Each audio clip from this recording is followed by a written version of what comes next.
وَإِنَّ مِنْ أَهْلِ الْكِتَابِ لَمَنْ يُؤْمِنُ بِاللَّهِ، اور بے شک کچھ کتابی ایسے ہیں کہ اللہ پر ایمان لاتے ہیں، وَمَا أُنزِلَ إِلَيْكُمْ، اور اس پر ایمان لاتے ہیں جو تمہاری طرف اترا، وَمَا أُنزِلَ إِلَيْهِمْ، اور اس پر ایمان لاتے ہیں جو ان کی طرف اترا، خاشعین للہ، ان کے دل اللہ کے حضور جھکے ہوئے ہیں، دل میں عاجزی ہے، انکساری ہے، اور تواضع اور اخلاص کے ساتھ ان کے دل اللہ کے حضور جھکے ہوئے ہیں، لا یشترون بآیات اللہ ثمنا قلیلا، اللہ کی آیتوں کے بدلے ذلیل دام نہیں لیتے، یعنی دنیا کی ذلیل دولت کی خاطر دین کو نہیں چھوڑتے، جس طرح یہودیوں اور عیسائیوں کے علماء نے کیا، ان کے بڑوں نے کیا، رشوتیں لینے کی خاطر توریت اور انجیل میں تحریف کر دی۔ یہ ایسا نہیں کرتے۔ اولئک لہم اجرہم عند ربہم، یہ وہ ہیں جن کا ثواب ان کے رب کے پاس ہے، ان اللہ سریع الحساب، بے شک اللہ جلد حساب کرنے والا ہے۔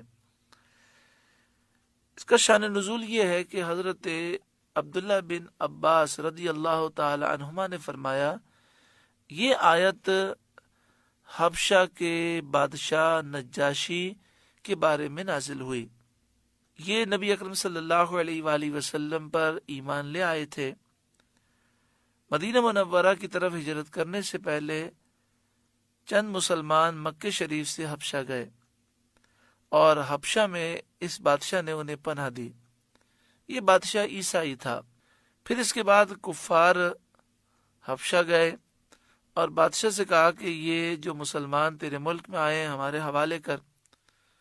بادشاہ نے کہا نہیں، ایسا نہیں ہو سکتا، میں پہلے تمہاری بات سن چکا ہوں، اب ان کی بھی بات سنو، تم نے جو ان پر الزامات لگائے ہیں کیا وہ صحیح ہیں؟ انہوں نے بڑا زور دیا کہ بادشاہ ان کی باتیں نہ سنے، لیکن بادشاہ نہ مانا۔ پھر مسلمانوں کو بلایا گیا، حضرت جعفر طیار رضی اللہ تعالیٰ عنہ نے بادشاہ سے کلام کیا، باقی مسلمان حاضر تھے، تو بادشاہ نے ساری باتیں سنی۔ پھر بادشاہ نے کہا کہ کچھ قرآن پڑھ کے سناؤ، تو حضرت جعفر طیار رضی اللہ تعالیٰ عنہ نے سورہ مریم کی تلاوت کی۔ بادشاہ رونے لگا، بادشاہ ایمان لے آیا، بادشاہ کے دربار کے پادری اور بادشاہ کے مشیر وزراء ایمان لے آئے۔ پھر اللہ تعالیٰ نے اس بادشاہ کو یہ سعادت عطا فرمائی کہ بادشاہ نے اپنے ملک کے بڑے بڑے پادریوں کو، جو اس وقت دربار میں موجود نہیں تھے، ان کو حضرت جعفر طیار کے ساتھ نبی اکرم صلی اللہ علیہ وسلم کی خدمت میں بھیجا، اور وہ نبی اکرم صلی اللہ علیہ وسلم کی بارگاہ میں حاضر ہوئے۔ حضور صلی اللہ علیہ وسلم نے انہیں سورہ یاسین شریف سنائی، وہ سن کر ایمان لے آئے۔ بادشاہ نے دین اسلام کی خدمت کی۔ ام حبیبہ رضی اللہ تعالی عنہا حضرت ابو سفیان کی بیٹی ہیں، لیکن اس وقت ابو سفیان ایمان نہیں لائے تھے اور کافروں کے سردار تھے۔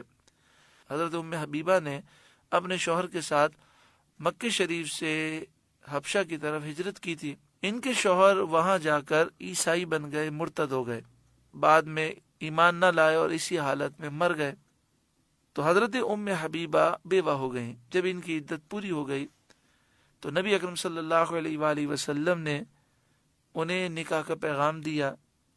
ام حبیبہ حبشہ میں تھیں، ان کا کوئی مددگار بظاہر نہیں تھا، کیونکہ ان کا پورا خاندان وہ کافر تھا اور اسلام کا دشمن تھا۔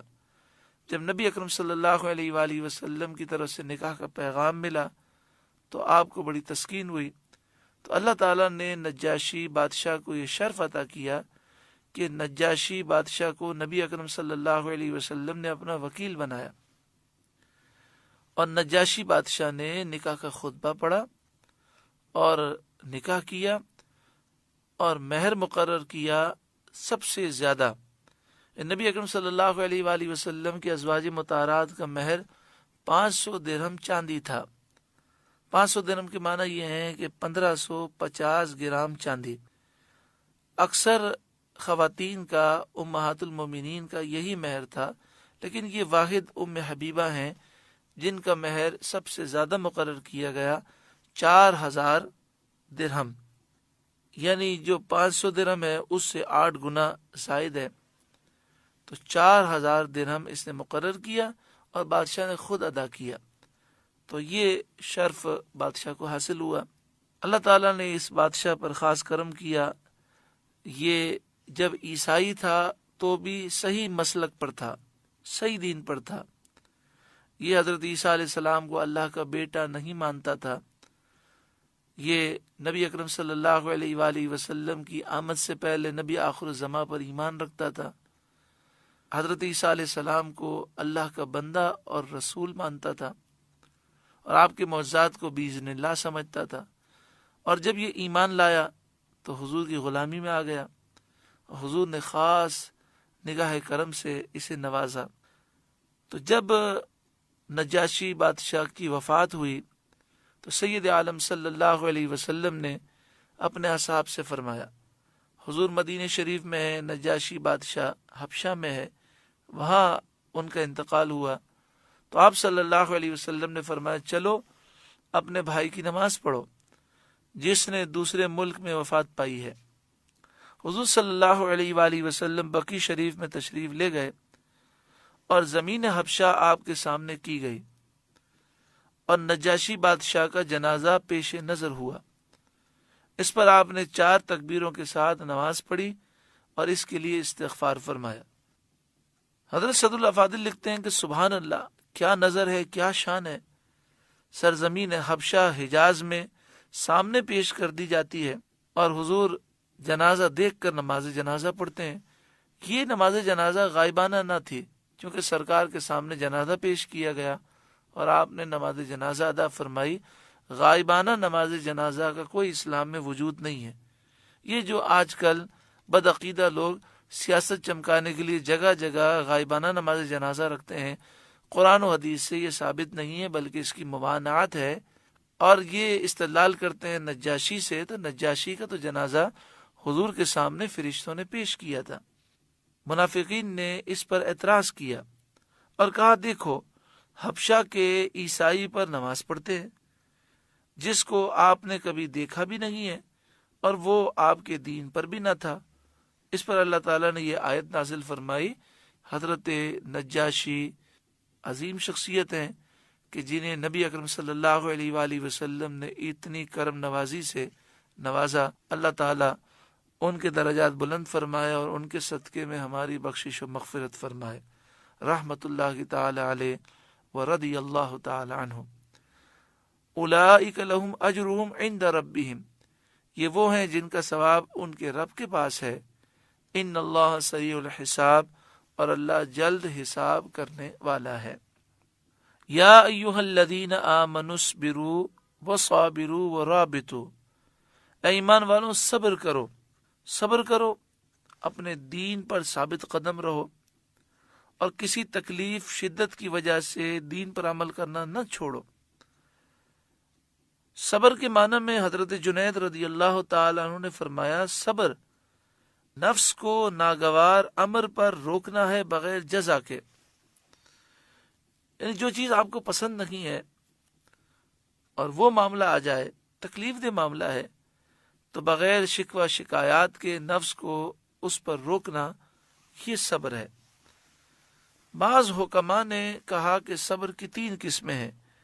نمبر 1 ترک شکایت، نمبر 2 قبول قضا، نمبر 3 صدق رضا، یعنی صبر اس چیز کا نام ہے بندہ شکوہ شکایت نہ کرے، اللہ کی رضا پر راضی رہے اور اس فیصلے کو تسلیم کرے اور دل سے راضی ہو۔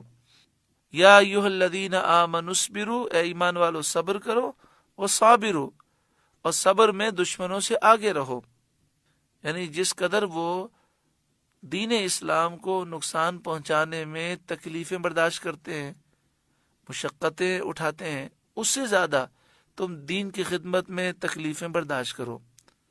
وہ رابطو، اور سرحد پر اسلامی ملک کی نگہبانی کرو۔